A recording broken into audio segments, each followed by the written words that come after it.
Después de descansar en Rabanal del Camino, nos acercamos al monasterio de San Pedro de Montes, fundado hacia el año 635 por San Fructuoso.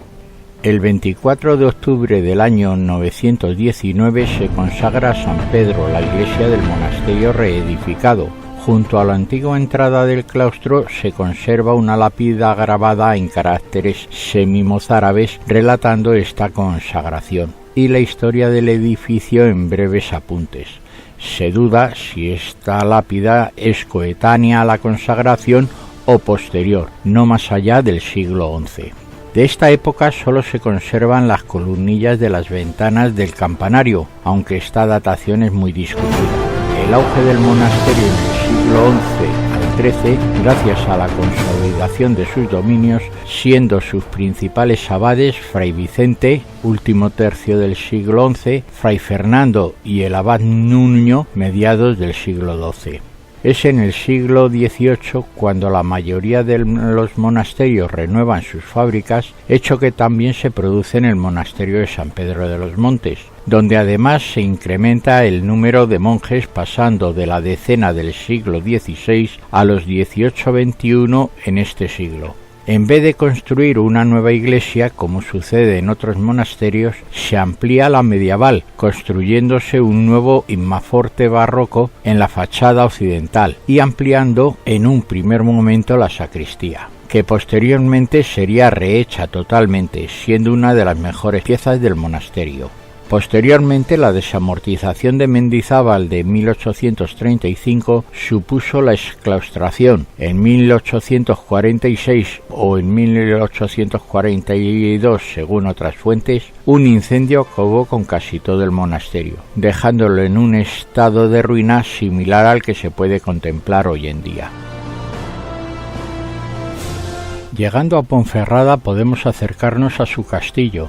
El hoy llamado Castillo Templario se emplaza en lo que probablemente en origen fue un castro celta, en una posición similar a la de otros de El Bierzo.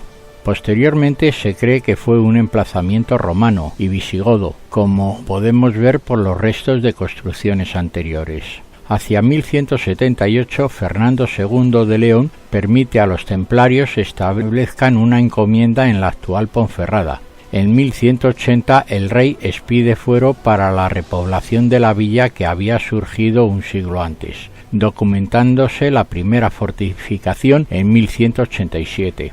Saliendo del castillo nos acercaremos a la iglesia de Santo Tomás de las Ollas, de estilo mozárabe. Está situada en el pueblo del mismo nombre, a las afueras de Ponferrada. Su construcción original data del siglo X, después de la cual se efectuaron diversas modificaciones que terminaron con la de la sacristía en el siglo XIX. La ermita consta de una nave rectangular con un solo ábside que, a pesar de tener una planta ovalada, continúa la línea rectangular de la nave en sus muros exteriores. La techumbre es a dos aguas de pizarra y se asienta sobre una armadura de madera. Continuaremos visitando Santa María de Bizballo, en el barrio de Otero. La iglesia, de una sola nave con cabecera semicircular, unida a la nave por tramo recto. De estilo románico con influencias de mozárabe. Es uno de los edificios del Camino de Santiago donde mejor se aprecia esta evolución del mozárabe al prerrománico y al románico. La nave está cubierta con bóvedas de cañón, que continúa en el tramo recto de acceso a la cabecera, cubierta esta por un casquete esférico. La construcción, de reducidas dimensiones, es de mampostería y sillarejo, en partes nobles y contrafuertes, usándose como materiales la pizarra y el granito. Al llegar al monasterio de Santa María de Carácedo, antigua abadía ya exclaustrada, fundada en el siglo X y perteneciente a las órdenes benedictina y posteriormente a la cisterciense.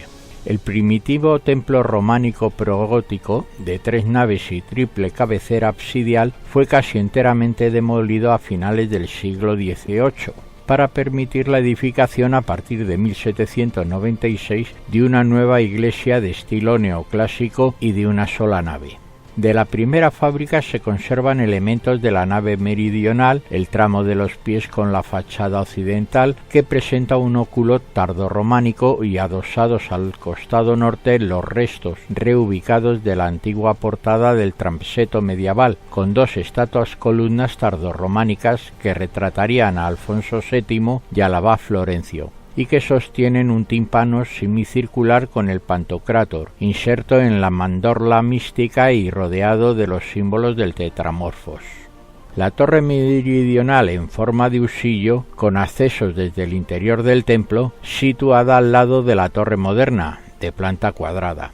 Al sur del templo se sitúa el claustro regular, reconstruido en el siglo XVI, con bóvedas de terceletes en ladrillo, en torno al cual se distribuyen las distintas dependencias monarcales: la sacristía del siglo XVI, sala capitular, el locutorio y el pasaje hacia la huerta, ambos con bóvedas del siglo XIII. La sala capitular presenta cubierta abovedada tardogótica del siglo XVI, aunque su portada de ingreso es románica. Se trata de un espacio cuadrangular dividido por 4 columnas cuyos capiteles están decorados con temas vegetales y animales. En sus paredes pueden observarse hornacinas con sepulcros abaciales.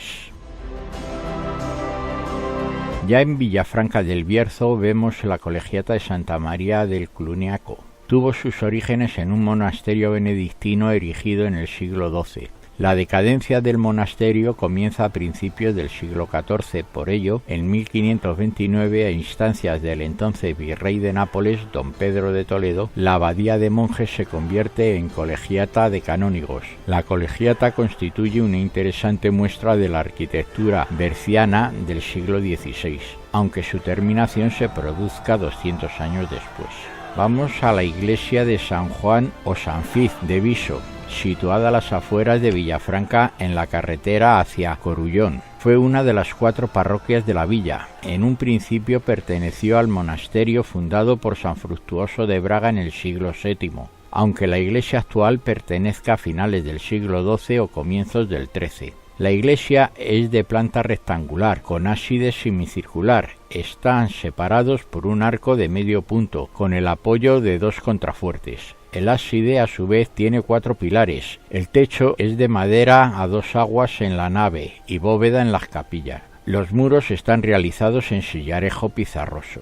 Durante la restauración, en excavaciones arqueológicas revelaron los restos de una anterior iglesia románica. En el área del altar existen restos de paredes fuertes, probablemente de una cisterna de agua. Estos restos son visibles desde su restauración. El interior de la iglesia fue utilizado como cementerio, probablemente durante la Baja Edad Media. La iglesia de Santiago Apóstol, templo de nave única rectangular cubierta con bóveda de cañón y ábside semicircular con 3 ventanales formados con la técnica románica del taqueado jaqués, capilla barroca y sacristía lateral añadida en el siglo XVIII, la portada principal situada en su fachada, lado oeste, se compone de un arco de medio punto sin apoyo en columnas y sin decoración. Encima de la puerta una ventana que ilumina la iglesia y arriba del todo la espadaña con 2 vanos de fecha posterior a la construcción de la iglesia. La puerta del perdón solo se abre en años jacobeos. Cuenta la tradición allá por el año 1122 que el Papa Calixto III y Urbano II le concedieron este privilegio de otorgar el jubileo a los peregrinos que por razones de salud no pueden alcanzar Santiago de Compostela. Del original convento de San Francisco solo se conserva la iglesia, algunos muros y arranques de las arquerías del claustro, fundado en el año 1213 por la reina Urraca, ubicado en su actual ubicación en 1285. La parte baja de la portada es de estilo románico tardío y la segunda parte y las torres son de estilo barroco, del siglo XVII.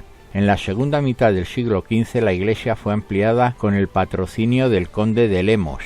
edificándose entre otras instancias la capilla de Ambrosio de Castro, capilla originalmente para uso funerario que nunca llegó a ejercer su función, construida con bóveda de arcos conopiales. No abandonaremos San Francisco sin alzar la vista y contemplar el espectacular artesonado mudéjar del siglo XV, de grandes dimensiones, decorado con motivos góticos y escudos de armas de los condes de Lemos y señores de Villafranca.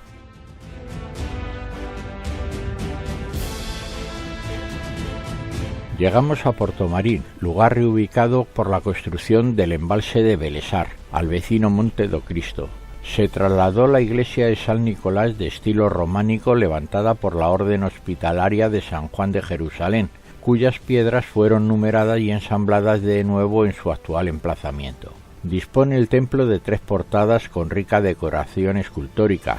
La correspondiente al muro sur en el tímpano muestra 3 figuras acerca de las que no hay unanimidad. La central es un obispo tocado con su mitra, quizás San Nicolás. Las laterales, acólitos, portan respectivamente un bastón quebrado y el báculo del obispo, y al otro lado un libro abierto. La escultura de los capiteles es deudora, como todas las del templo, del estilo Mateo, con el toque silense de arpias y seres monstruosos que nos muestran un lenguaje extendido por muchos otros lugares en este momento final del románico. Las ménsulas repiten el ciclo muerte-resurrección tan repetido, por ejemplo, por el maestro Agüero en Aragón. León andrófago a nuestra izquierda devorando un personaje del que no asoma sino una pierna de sus fauces, y al otro lado una figura masculina desnuda que renace a través de las fauces de otro león. La portada oeste es la de mayor envergadura, situada en lo alto de la escalinata que realza su porte. Cristo en majestad sobre mandorla mística centra el tímpano y desde la arquivolta interior los ancianos músicos con sus instrumentos certifican sin duda el modelo mateano de esta creación. Capiteles vegetales, decoración con florones y arquillos ciegos sobre baquetón completan su aspecto general. Y la tercera de las portadas se ubica en el muro norte. Su tímpano alberga una anunciación. El arcángel San Gabriel comunica a María su trascendental destino. Ella, con las manos alzadas y las palmas vueltas, da su conformidad. Entre ambos un pequeño arbolito de 3 hojas y 2 frutos, que a decir de Corbreros evoca al tiempo la Trinidad y la doble naturaleza de Cristo que se encarnará a raíz de este encuentro. Al extremo de la calle que continúa a la dirección de la cabecera de la iglesia de San Juan nos encontramos con la iglesia de San Pedro. Es de nueva planta a excepción de su portada, que procede de la iglesia desaparecido bajo las aguas dedicada a San Pedro. En su tímpano, decorado con 2 pequeños arquillos festonados rebajados en el mismo, aparece epigrafiada la dedicación del templo y su fecha de consagración, que se remonta a 1182. Estilo al igual que el de la iglesia de San Juan, influido por el omnipresente taller del maestro Mateo.